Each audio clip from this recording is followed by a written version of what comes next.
Well, hello everybody. Welcome to P.B.M. Money. Today, I'm going to do a video that has taken me 40 years to do. And when you hear why, you'll understand why. Now, there are two main reasons I got out of the business, real estate business, first time around. The main one was my wife got sick, and the way we were doing it, it was a partnership. I couldn't do it on my own. I couldn't hire it done. I just got out. Took my lumps and went on.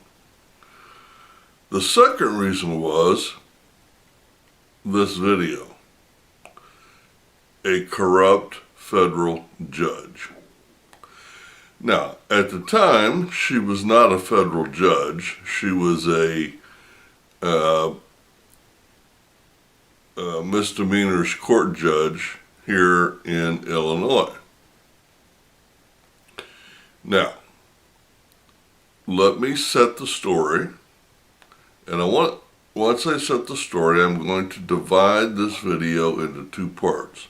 What I know for sure happened, what I suspect happened. So, my wife and I at the time, we had about 32, 33 different properties. And we had a bunch of vacancies at one time. And this young man came in and said, my dad owns a paint store and I have no money. And I said, I'll tell you what. Give me the first month's rent. I'll forego the security deposit as long as you promise to paint the inside of it. And he said, okay. So we let him in, and he never painted anything, of course. And he never paid any more rent. So I went to court, kicked him out. Then I went to small claims court to get my money and damages. So I go to small claims court. Now, first off, I went into the property. Now, this was the winter time. All of the windows were open. And the heat was on high. My heating bill. Now, this was a 6-story building, and the thermostat was controlled from that apartment. So he had managed to get in there, crank that baby up, and open the windows before he left. This guy was a real winner. So I went in there, and of course there was no painting done. I took the pictures. He did a lot of damage. I took all the pictures. It was a mess. It was just a mess. So we go to court, into this judge's court, and now I'm going to tell you what I know for a fact happened. We sat down in small claims court, and he came to court in jeans and a t-shirt. I came in slacks and a button-down shirt. The judge walks in, never makes eye contact with me. Looks, as soon as she sat down, she looked at this kid and did this. So he goes up there and he hands her. Now, if you're not old enough, you may not know, but adding machine used to have a little roll of tape about this wide that you would put in the back, and as you hit the buttons, it would spit it out, and then when you hit total, it would pop out and you'd pick it off. He handed her one of those that was no longer than that. It probably had 3 numbers typed on it. No writing, no signature, no date, just a couple of numbers. And I just happened to see it. She didn't bother to show me. Get the picture? She looks at that for 2 seconds, hands it back to him, sits down, and bangs her gavel and says, "Case dismissed." I popped up out of my seat and I said, "Judge, you haven't even seen my evidence. I've got leases and I've got pictures and I've got affidavits. You didn't even bother to look at it." And she said, "Mr. Carrier, sit down and shut up or I'm going to hold you in contempt." I said, "Well, that's some bullshit." She said, "Mr. Carrier, I'm not telling you again. Sit down."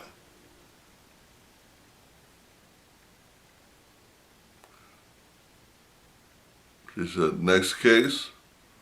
So I stood up, I threw my chair under the table, and I stomped out. That's what I know for sure happened.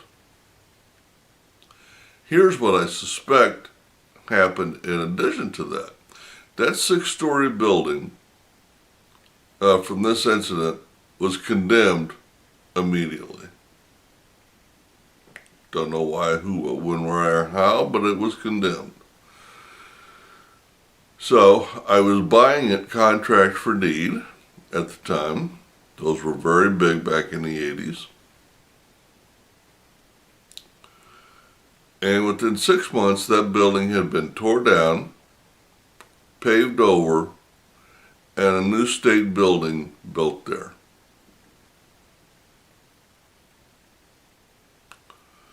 Now,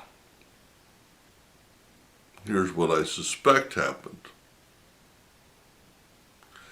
The people that owned that contract for deed knew that that was going to be a state building, which is one of the reasons I bought the building. And time was coming when they didn't want to have to fool with tenants, but they wanted the money. So they went to the judge and said, "Hey judge, how can we make this happen?" And the judge says, "No problem. Let me see what I can do."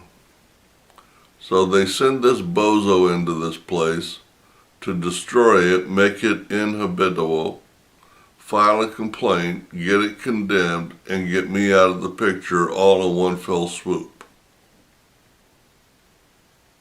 And before you know it, the judge is moving on up the line. She becomes a federal appellate court judge. The people that own the property, they lined their pockets very well, and I got out of the business. That's what I believe happened. Now, why did I wait so long? Let's go back and just take a little bitty look at it, okay? He walked in looking like the poor, forlorn, worn down, taken advantage of person. I walked in looking healthy and well-dressed. So immediately, I'm the bad guy, I'm the boogeyman, I'm the landlord, and he's the poor downtrodden. So obviously, and everybody knew this, she was a ultra left-wing judge. I live in Illinois, a blue state. So in order to make it as a judge in this state, you have to be a blue judge. Now, why haven't I said anything before this? She recently died, and I didn't know that. And I am still concerned that somebody that knows her might come after me. So I'm not going to give you her name. I know her name. And everybody around here worships her. I do not. She was a corrupt, left-wing, unfair, judgmental, unfair judge.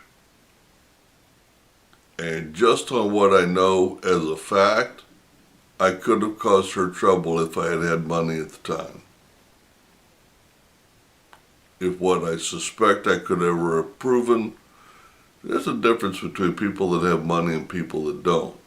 If I had had a lot of money, I was irritated enough of the time, I would have hired a couple of detectives and I'd have put them on that case until they proved it. Because I know that's what happened. But at the time, I was young, my wife was sick, and I just decided this is not worth my time or effort. I'm just going to go back to 9 to 5 and get out of the business and stop worrying about this. Because if you live in a blue state and a blue judge treats you wrong, do you really think you're going to find justice? They have no problem at all saying or doing whatever that is they need to say or do to get what they want. Because it's not about helping, it's not about the truth. It's about spreading the narrative and getting what they want. That's all I wanted to say. And by the way, I want everybody to know I am not suicidal. I have not found my suicide note yet. I've been looking for it. But I just want everybody to know it's time that the story got out. And if one of you detectives out there want to go take a shot at this and figure out who it is and go prove it, contact me. I'll work with you on it together. Well, that was one of the main reasons I got out of the business 40 years ago. And I'm glad I did because I got to spend some extra time with my wife. But had I stuck with it, I might have learned a little quicker and been a little bit further ahead. And I blame this judge. You guys have a great day, a great week, and happy investing.